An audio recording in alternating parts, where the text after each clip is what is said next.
Hi నమస్తే welcome to Myra media. నేను మీ కేవీఆర్. అదేదో సినిమాలో ప్రకాష్ రాజ్ చెప్తుంటాడు కదా, గిల్లితే గిల్లించుకోవాలి కానీ అరవకూడదు అని. సో టీడీపీ జనసేన బీజేపీ పొత్తు కూడా అట్లనే తయారైంది. ముఖ్యంగా చంద్రబాబు నాయుడు పరిస్థితి, టీడీపీ పరిస్థితి కుడితిలో పడ్డ ఎలకచందంలో మారింది. వాస్తవానికి అంటే పొత్తు చంద్రబాబుకు అవసరమే కావచ్చు, కానీ ఆ పొత్తు కుదుర్చుకునే క్రమంలో ఏకంగా 31 ఎమ్మెల్యే సీట్లు 8 ఎంపీ సీట్లు లాస్ అయ్యామని చెప్పి ఆ పార్టీ క్యాడరు సోషల్ మీడియా పెద్ద ఎత్తున గొంతు చించుకొని అరుస్తా ఉన్న పరిస్థితి. నిజానికి పొత్తులో భాగంగా 3 జెండాలను కలిపి 3 పార్టీల నేతలు 3 పార్టీల కార్యకర్తలు కలిసి ప్రచారం నిర్వహించడం అనేది ఆనవాయితీ.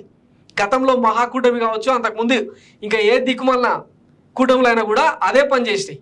కానీ పొత్తు కూడి ఇంచుమించు 15 రోజులు అవుతున్నా, 2 వారాలు ముగుస్తున్నా ఇప్పటిదాకా సీట్ల మీద కసరత్తు జరగలేదు.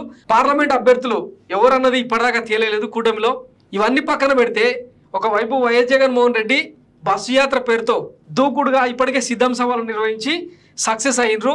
ఇక మొత్తం రాష్ట్ర వ్యాప్తంగా సుడిగాలి పర్యటనల కోసం రోజుకు 4-5 నియోజకవర్గాలను కవర్ చేసేలాగా బస్సు యాత్రలు చేయబోతుంటే ఈ 3 పార్టీల కూటమి మాత్రం ఎక్కడ ప్రచారం చేస్తున్నారో తెలియదు. మొదటి దశలో 94 మందిని, తర్వాత రెండో జాబితాతో 34 మందిని విడుదల చేసిండు చంద్రబాబు నాయుడు. మొత్తం 128 మంది అభ్యర్థులకు సంబంధించిన లిస్టుతో టీడీపీ వాళ్ళు సోలోగా ప్రచారం చేసుకుంటున్నారు తప్ప ఎక్కడ కూడా జనసేన శ్రేణులు కానీ బీజేపీ శ్రేణులు కానీ టీడీపీతో జత కలిసి వస్తలేవు.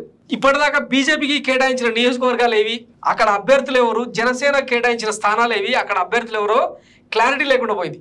అంటే ఒక రకంగా చెప్పాలంటే ఈ 31 స్థానాల్లో గెలుపు ఆశలను టీడీపీ వదిలేసుకున్నట్టు అయింది. సో ఇదే ఇప్పుడు సోషల్ మీడియాలో పెద్ద ఎత్తున రచ్చరచ్చగా మారుతుంది అనమాట. ఒకసారి చూడండి, 1 కాదు 2 కాదు, ఏకంగా 30 అసెంబ్లీ సీట్లు 8 పార్లమెంట్ సీట్లు ఇచ్చింది. ఆ 2 పార్టీలకు వాళ్ళేమో ప్రజల్లోకి ప్రచారం లైట్ తీసుకొని సినిమా టీజర్ ట్రైలర్లు చేసుకుంటున్నారు.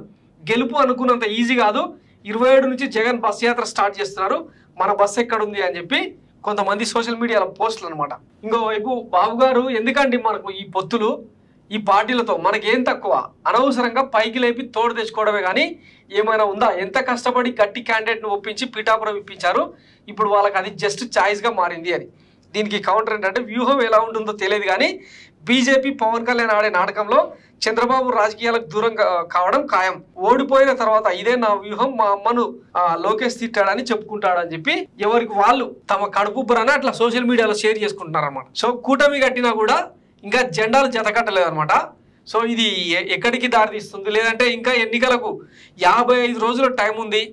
లాస్ట్ 15 రోజులు అదే చిన్నపిల్లలకి ఇట్లా 10th క్లాస్ ఇంటర్మీడియట్ ఎగ్జామ్స్ రాసినట్టు 9 నెలల విలువైన కాలాన్ని వదిలేసి సరిగ్గా పరీక్షలకు 1-2 వారాల ముందర ప్రిపేర్ అయినట్టుంది అనమాట. సో మరి వైఎస్ జగన్మోహన్ రెడ్డి ఒకవైపు ఏమో అంటే అత్యంత బలవంతుడిగా కనిపిస్తున్న నేపథ్యంలో ఆయన ఢీకొట్టే క్రమంలో కూటమి పార్టీల పరిస్థితి ఇదా? సో మ్యాండేట్ అనేది ఇంకా క్లియర్ గా బయటపడింది, తెలిసిపోతుందని చెప్పి ఇప్పటికే రాజకీయ విశ్లేషకులు చెప్తా వస్తుంటే ఇలా చెవికి ఎక్కలేదు అనమాట. ప్రజాస్వామ్య పద్ధతిలో ఎన్నికలు జరుగుతున్నప్పుడు కనీస పోరాట పటిమ అన్నది అవసరం. ఏ చట్టసభలో అయినా ప్రతిపక్షం ఎంత బలంగా ఉంటే ప్రజాస్వామ్యం అంత పరిడవిలుతుందని చెప్పి అంటుంటారు. కానీ ఇక్కడ మనం శత్రువుకే అస్త్రాలు ఇచ్చినట్టు అవుతుంది అనమాట. సో ఇక మీ దిక్కుమాలతనాన్ని ఎవడేం చేయలేడు, ఇంకా మీ సావు మీరు సావండి, యూ డై యువర్ డై అని చెప్పి ఆంధ్రప్రదేశ్ ప్రజలు అనుకుంటున్నారు అనమాట. సో ఇది కూటమిలో పొత్తుల పరిస్థితి. Thanks for watching Maira media. నేను మీ కేవీఆర్. Thank you.